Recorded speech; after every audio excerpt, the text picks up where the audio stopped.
भूल गया। उन्हें समझा कि मेरे भगवान आए हैं, इन लोगों के नाथ आकर मेरा कार्य कर दिया, इसीलिए वो आज तो कि मेरे शरीर में एकदम शांति है, वो कोट तो मिट गया, नाम निशान तक नहीं रहा। वो आया, ऐसे ऐसे भगवान की अनेकों करोड़ों विभूतियां हैं, परंतु उनको अवतार नहीं कहेंगे। वो ऐसा तो कार्य करते भगवान कई बार आते हैं, हरम में आते हैं, अपने साथ में घूमते फिरते हैं, उनको पता नहीं है, ना जाने क्या देश में नारायणी मिल जाए। अपने घर आवे कोई साधु संत है, भिखारी है, अनाथ है, अपांग आए तो अपन उनको मान सम्मान देना चाहिए। क्यों?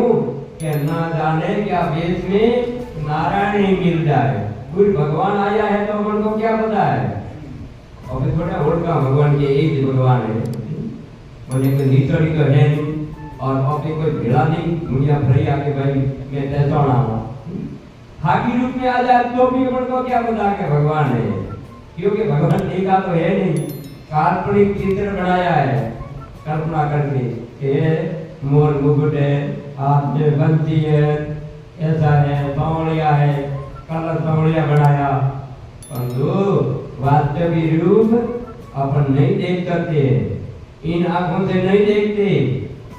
अर्जुन को बताया था वास्तविक रूप तो भी इन आंखों से नहीं, उनको भी दिव्य दृष्टि दी थी।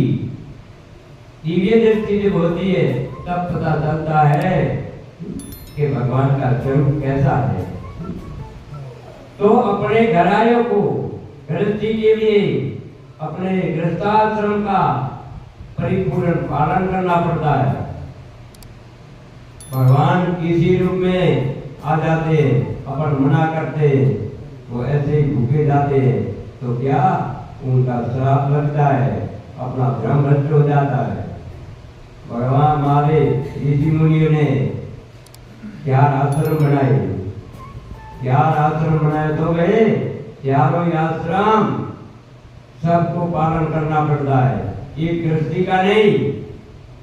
हमारे मठ में संत महात्मा आवे, भिखारी आवे, भगत लोग आवे, कोई भी साधु संत आवे, गृहस्थी आवे, तो वो भी आश्रम है। वहाँ भी जैसे अपन यहाँ गृहस्थी सेवा करते हैं, वैसी सेवा हमारे करनी पड़ती है। बड़ी गृहस्थी आवे तो उनकी सेवा साधु को करनी पड़ती है। यही अपने आश्रम का धर्म है। तो सन्यासी के लिए सन्यास आश्रम, गृहस्थी के लिए गृहस्थाश्रम, और वानप्रस्थी है। वानप्रस्थ करने के अब ये वानप्रस्थ के लगभग 75 वर्ष के बाद जो आता है, 50 से 75 तक ये वानप्रस्थ है। 25 तक तो ब्रह्मचर्य आश्रम, 25 से 50 तक गृहस्थाश्रम, 50 से 75 तक वानप्रस्थ आश्रम। वानप्रस्थ का मतलब अपने घर का त्याग करके समाज की सेवा करो।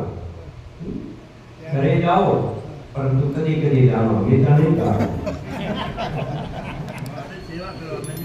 हाँ, कभी जाओ, अगर तालीम है अपने कपड़े एक सब्जी करो, वो भी अच्छी नहीं लगे, तो परिवर्तन करने के लिए कभी कभी जाना, परंतु घर का त्याग करना पड़ता है। उनको कहते हैं वानप्रस्थ, वन में रहना, यानी वन का मतलब जंगल में नहीं, घर छोड़ने के बाद दूसरे काम में रहो और समाज की सेवा करो। कहीं मंदिर है उनका उद्धार करो, करके जीर्णोद्धार करना तो वो कराओ, कोई धर्मशाला है, कोई ट्याऊ है, कहीं हॉस्पिटल है, कोई भी धार्मिक कार्य करो। ये वानप्रस्थ का धर्म है। वानप्रस्थ के बाद में 75 वर्ष के बाद संन्यास, जैसे बाजी बुजुर्ग कहते हैं, अब ये संन्यास में जीव ठापे को नहीं है, जीव ठापे को नहीं कहते, आपे वो या मत वो, जो उनका नीति नियम है वो तो रहेगा ही। अपन कहे मैं तो जवान हूँ, मैं कहूँ मैं जवान हूँ, मेरे कहने से मैं जवान थोड़ा ही बनता हूँ। दुनिया कहेगी कि ये जवान है क्या बूढ़ा है।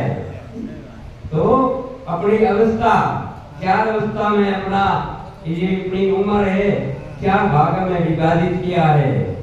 तो चौथी अवस्था संन्यास है। भले आप सन्यासी रहो या बीवी के साथ रहो तो भी है संन्यास। उनके बाद में 75 के बाद में रिटायर हो जाता है। वो 60 में होता है। हाँ। लेकिन आप ये वापस आकर पीछे मन है वो तो सदा सदा के लिए गृहस्थ में रहता है, परंतु मन रहता पर तन नहीं रहता।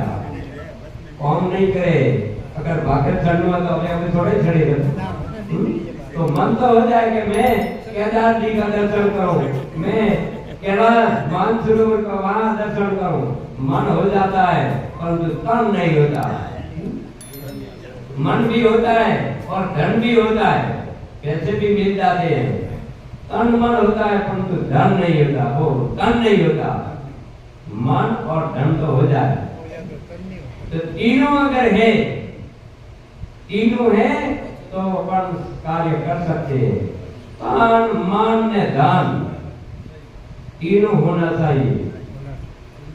तो तन का पहले ध्यान रखना पड़ता है, सबसे प्रथम अपने तन का। तो इन संसार में पार उतरने के लिए वो बताया कहाँ के थे, कहाँ अपन तो भूल के चले गए कहीं। वो जंगल में घुस गया। अब तो उन्हें देखा कि